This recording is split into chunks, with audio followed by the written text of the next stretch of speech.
When Clint Eastwood sat down for an interview on The Unfiltered Truth with Madison Steele, the audience expected just another Hollywood guest. Just another debate. What they didn't know was that Madison, young, sharp, and known for tearing apart conservative icons, was about to make the biggest mistake of her career. She thought she had him cornered, ready for an easy viral moment. But what happened next became an instant legend. Because, in true Clint Eastwood style, he didn't argue, he didn't flinch. Instead, he turned the entire interview into the most unexpected lesson on faith, conviction, and why real strength never goes out of style. It was a night like any other on The Unfiltered Truth with Madison Steele. The audience murmured in anticipation, their faces illuminated by the glow of studio lights. The cameras adjusted their angles, the sleek, polished floor reflecting the pristine set. The show had built a reputation as one of the most watched liberal talk programs in the country, a space where conservative figures walked in with their heads held high and often left picking up the pieces of their reputations. And tonight, Madison Steele had her biggest guest yet. Madison Steele, young, blonde, razor-sharp, had spent the last 5 years perfecting her brand of aggressive, gotcha-style journalism. She was ruthless, cutting through guests like a knife through warm butter. Her smirk was as deadly as her perfectly rehearsed questions. Some called her a rising star, others, a smug opportunist who lived for viral takedowns. Either way, her audience loved her. She wasn't just here to interview Clint Eastwood. She was here to make a moment. A 94-year-old conservative legend sitting across from her. It was too good to pass up. He was the perfect target, Hollywood royalty. An icon of old-school masculinity. A man who had spoken openly about values Madison believed were outdated. She had taken down senators, CEOs, and controversial figures before. But this was going to be historic. As the show intro blared through the speakers, the energy in the studio shifted. The crowd was ready. The social media team stood by, prepped to clip and upload the segment the second it got heated. This wasn't just an interview, it was an event. And then, Clint Eastwood walked in. He moved slowly but with undeniable presence. He didn't need theatrics. He didn't need an entrance. The weight of who he was did all the talking. But as he lowered himself into the chair across from Madison, something else caught her eye. Around his neck, hanging just beneath the collar of his shirt, was a small silver cross. Madison blinked, her mind already working. Oh, this was going to be easier than she thought. The cameras panned wide, framing the two figures seated across from each other. Madison Steele, with her flawless makeup and steely blue eyes, leaned forward slightly, exuding the same confidence that had made her famous. Clint Eastwood, relaxed yet unreadable, rested his hands on his lap, his posture effortless but commanding. The contrast was almost poetic. A young media powerhouse at the peak of her influence and a legend whose very name carried weight beyond the industry. And for Madison, this was just another match to win.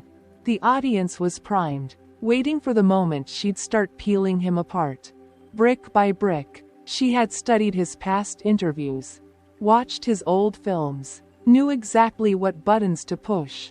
The producers had preloaded clips of controversial statements he'd made over the years, ready to roll at the perfect moment.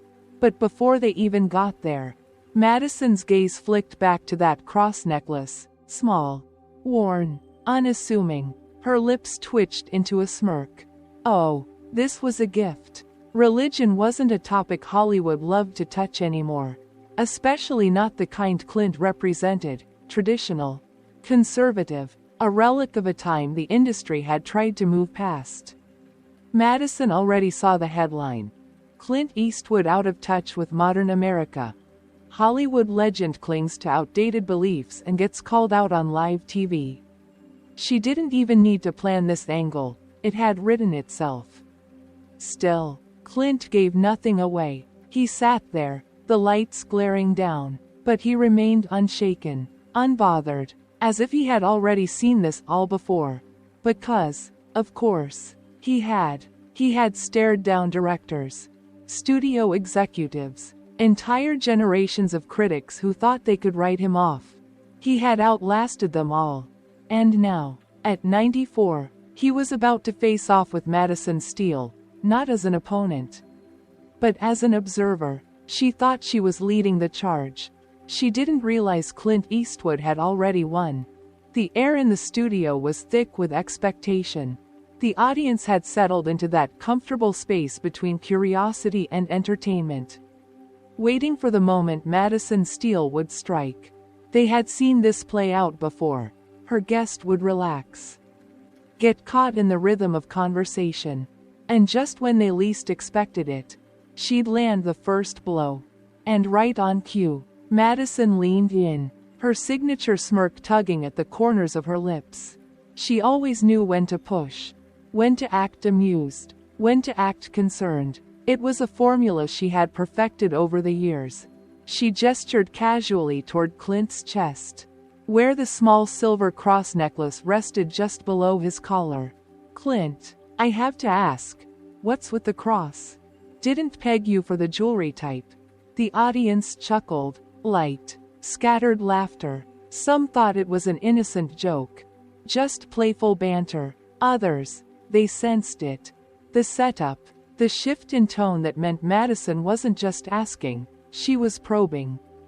A test, a challenge. Clint didn't react, not in the way she wanted him to.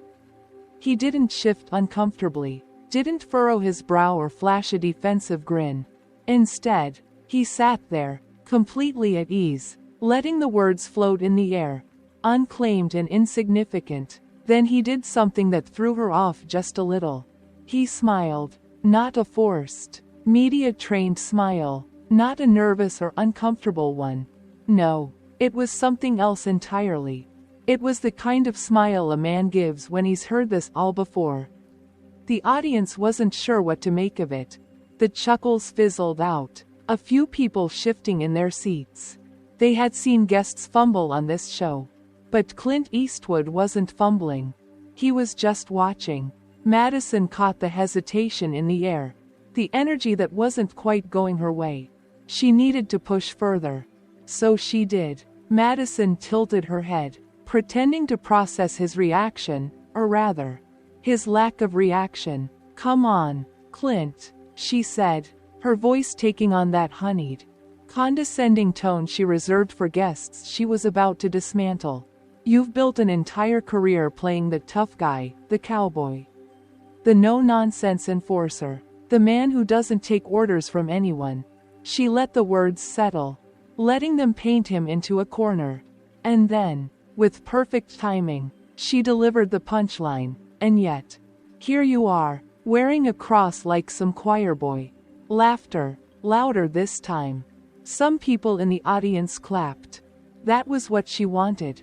That reaction, that moment. She saw the flicker of movement from the producers at the back of the studio, the signal that they had just clipped the soundbite, that it was already being prepped for social media.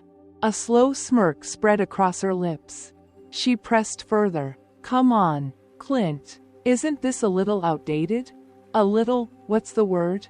Out of touch?" More laughter. She could already imagine the headlines.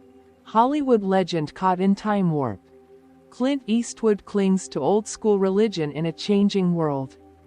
Her eyes gleamed as she studied his face, waiting for him to break, to fumble for an answer, to give her the reaction she needed. But Clint Eastwood didn't fumble.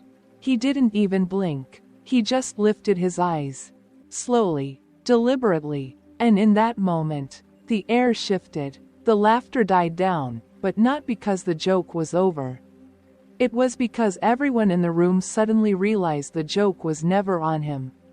It was on her. The room hushed. The air that had been buzzing with laughter just seconds ago now felt thick, unmoving, like the moment before a storm rolls in. Clint Eastwood sat there, quiet, unmoved, his expression unreadable. He didn't fidget, didn't glance toward the cameras, didn't react the way guests were supposed to on the unfiltered truth. He just let the silence breathe.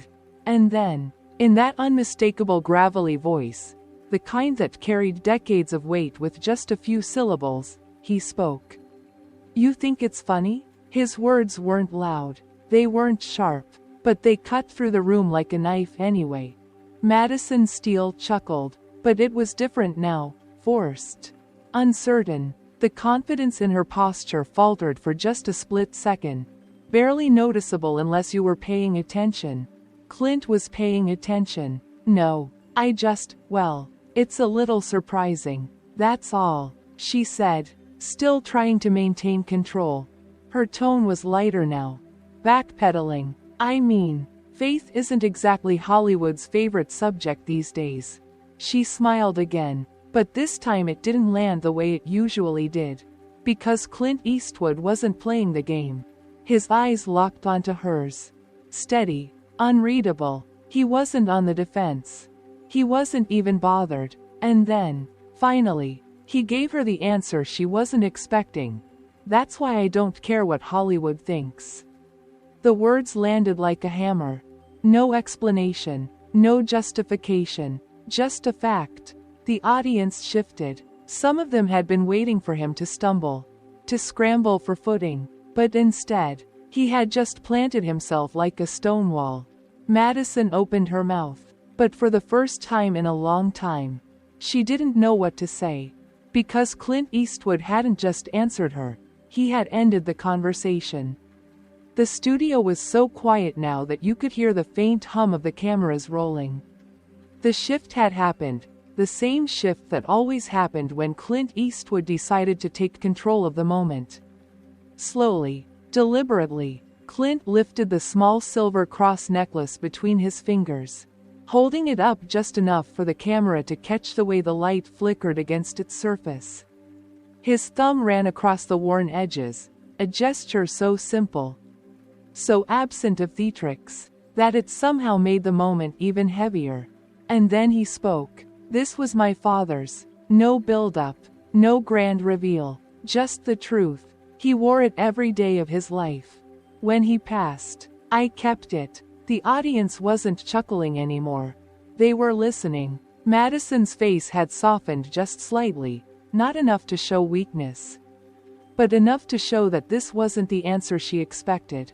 Clint didn't look at her as he spoke. "Didn't try to convince anyone in the room of anything. Not because I thought it looked good. Not because it's a trend." He paused, still turning the crossover in his fingers. "But because it reminds me of who I am." There it was. The shift in the room. The shift in the energy. The shift in the entire conversation. The people in the audience who had laughed at the joke just minutes ago were now leaning forward. Their amusement gone. Because what Clint had just said wasn't just about him. It was about them. Then came the final line, the one that cut straight through the air. Through the show. Through the entire point of this interview. Some people wear jewelry to show off. He glanced up this time, locking eyes with Madison Steele. Others wear it because it means something. Silence. Madison sat there, staring, unsure what to say. The audience, they had already decided who had won this moment. Because once again, Clint Eastwood had spoken, and the world was listening. The laughter was gone, not faded, not quieted, gone. In its place, a heavy, uncomfortable silence hung over the studio like a thick fog. The very audience that had been so eager to laugh along with Madison Steele just moments ago now shifted uneasily in their seats. Some exchanged glances, others stared straight ahead, unsure whether they were still supposed to be entertained or if something real was happening. And at the center of it all, Clint Eastwood, calm, still, unshaken. Across from him, Madison Steele was trying not to squirm. She had been here before, interviews that got tense, moments where a guest pushed back. But this was different. Because Clint wasn't pushing back. He was just sitting there, letting the weight of his words settle like stones on the studio floor. She forced a laugh, a touch too bright, too rehearsed, the kind of laugh that said, "I still have control of this moment. I wasn't trying to be disrespectful, Clint," she said, tilting her head slightly, the warmth in her tone now laced with something else, defensiveness. "I just think it's an interesting choice for someone like you."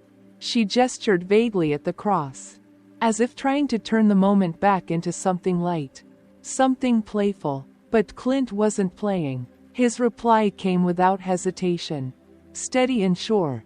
"You wouldn't have mocked it if it was any other symbol." The audience murmured, some nodded, some whispered, because they knew he was right. And Madison knew it too. She just couldn't admit it. Madison Steele was good at what she did, one of the best. She had spent years refining her technique, knowing exactly how to navigate difficult moments, how to reframe a conversation when it wasn't going her way. And right now, she needed to reframe this. She leaned back ever so slightly in her chair, adjusting her posture, softening her expression, make it look like she was just having a friendly conversation. "Look, I respect Faith. I do," she said, her voice gentler now, almost diplomatic. "I just think we've moved past needing things like that." A small nod, a slight shrug, as if she was just offering a reasonable perspective. The audience watched, the crew waited, and Clint didn't flinch, didn't blink, didn't lean forward, didn't do anything but hold his ground, like he had been doing for nearly a century. Then he spoke, slow, measured, certain.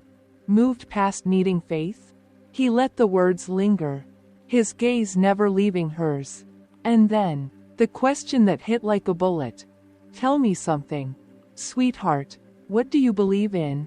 The audience leaned in, and for the first time all night, Madison Steele stumbled. It was subtle, a flicker of hesitation, a fraction of a second where she didn't have the perfectly polished response ready to go. The cameras caught it, the audience felt it, and Clint Eastwood, he saw it. And then, the knockout line, "Because if you don't stand for something, you'll fall for anything." The silence after that was different, not tense, not awkward, just final. The moment that had started as a joke was now etched into history. Because Madison Steele had walked into this interview thinking she was the one setting the trap. And Clint Eastwood, he had just closed it. It happened fast, faster than anyone expected. Before the interview had even wrapped. Before Madison Steele had a chance to issue some well-crafted damage control statement. Before the network even had time to decide how to spin it. The internet had already spoken. The clip went viral, not just trending, not just getting attention. It was everywhere. Twitter, Facebook, Instagram, TikTok. Within minutes, the soundbite of Clint's final words, "If you don't stand for something, you'll fall for anything," was being replayed, clipped, and dissected by millions. Trending hashtags. Hashtag Clint Schools Madison. Hashtag Faith Matters. Hashtag Respect the Cross. And the reactions, they poured in like a flood. She thought she was going to embarrass Clint. He ended her whole argument. Hollywood mocks faith until a legend reminds them why it still matters. Notice how she had nothing to say after that. Madison tried to spin it. But Clint wasn't playing her game. This is why old school values still matter. People like Eastwood don't need to prove anything. Their wisdom speaks for itself. Madison's usual supporters, the ones who lived for her viral takedowns, weren't laughing this time. Some defended her, desperately trying to shift the narrative. He was condescending. He dismissed her opinions. She was just asking questions. Clint Eastwood is out of touch with modern values. But it wasn't sticking, because the moment was too real, too unspinnable, too powerful. The media scrambled. Some outlets tried to minimize it, calling it a spirited debate or a generational misunderstanding. Others leaned into it, admitting that Madison Steele had lost control of the interview. And then, the biggest sign that Clint had won. The network pulled the interview from their main page. They didn't want a platform for the very moment that had cemented Clint Eastwood as a legend all over again. The dust hadn't even settled when the reporters came looking for him. They wanted a statement, a response, a victory lap. But Clint, he didn't do victory laps. A week after the interview, a journalist caught up with him outside a cafe in Carmel, California, his quiet little town by the sea. The morning sun cast long shadows across the cobblestone street as Clint adjusted his jacket. The same worn silver cross resting beneath his collar. A reporter, mic in hand, rushed toward him. "Mr. Eastwood, do you have any response to the viral interview?" Clint paused, took a slow sip of his coffee, and finally smirked, a smirk that said everything. Then, in that signature gravelly tone, he gave the only response he ever needed: "Nope." And just like that, he walked away. No explanations, no justifications, no arguing with people who already lost. Because real legends don't explain themselves. They don't fight for approval. They don't try to win internet debates. They just stand for what they believe in. And that's why Clint Eastwood had already won. Want to hear more of this? Then click on the video on the right-hand side, which is even more insane.